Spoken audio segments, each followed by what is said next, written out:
Well, let's get right to it. A special theme for our show today, fraud in agriculture. In our first piece, we meet Don Doles, who gives us unusual insight into the darker side of the ag world. Here's Colleen Bradford-Krantz. In early 2005, a data analytics center hired by the federal government contacted investigator Don Doles with some unusual findings. Doles never suspected the information would kick off the biggest case of his career. Within months, Doles would be placing hidden cameras and rushing for his pistol to save his life. Doles wasn't an ATF or FBI agent. He was in a job most might assume is a bit less traumatic. Agricultural investigator with the USDA Office of Inspector General.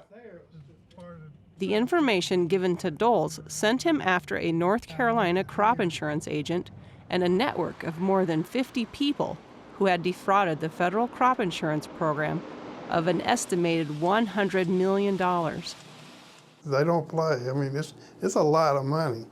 So farmers, especially these organized groups, don't take well to local people turning them in. And so they can get by.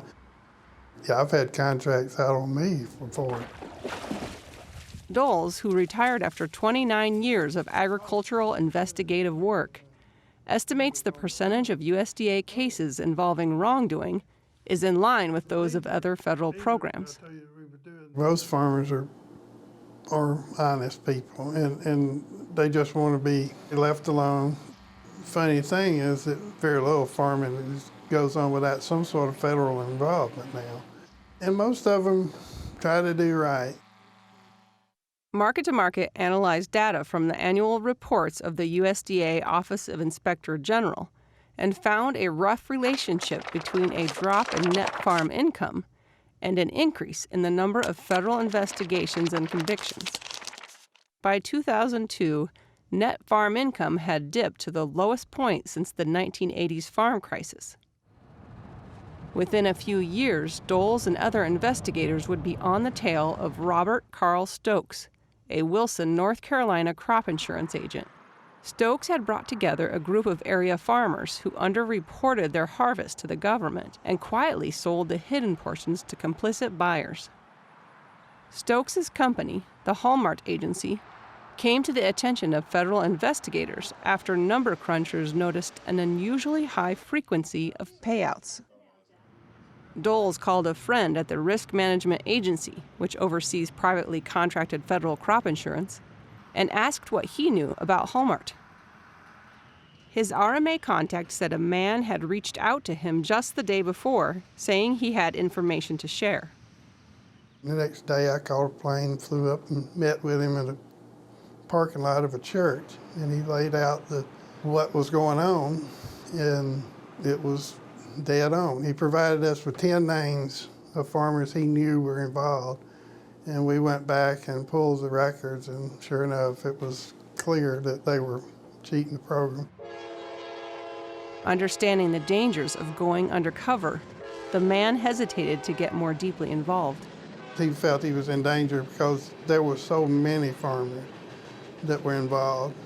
It turned out that the 10 or so names he gave us was just the tip of the iceberg. A Wilson area farmer who was unaware of the insurance fraud scheme at the time believes the man's fears were justified. I would hate to think I had to rat on a neighbor. That's why I don't like to know anything at all, because it's a good way to wake up dead one morning. By 2006, the man had changed his mind and agreed to work undercover. Doles and his team then asked the informant to infiltrate Stokes' crop insurance crew. We would put a microphone and a small recorder in his pocket, and later on we used a camera. Looks like a button. Well, he went down to the place called Liberty Warehouse, and the owner there said, yeah, I'll provide you with these false invoices for your tobacco sales, but you gotta pay me. For Doles and a fellow investigator, one arrest took a sudden, violent turn. Well, we got there, and he took off for for his cab of his truck. When I'm right behind him, and we get to the truck cab, and he's reaching into the center console. When he did, I put the pistol up the back of his ear, and I said, "If you reach in there, I'll kill you right where you sit." Shortly after Stokes' arrest, the informant died of natural causes, never knowing the web of convictions would involve 57 people in multiple states. In order to carry it out, it required people willing to break the law at a number of levels.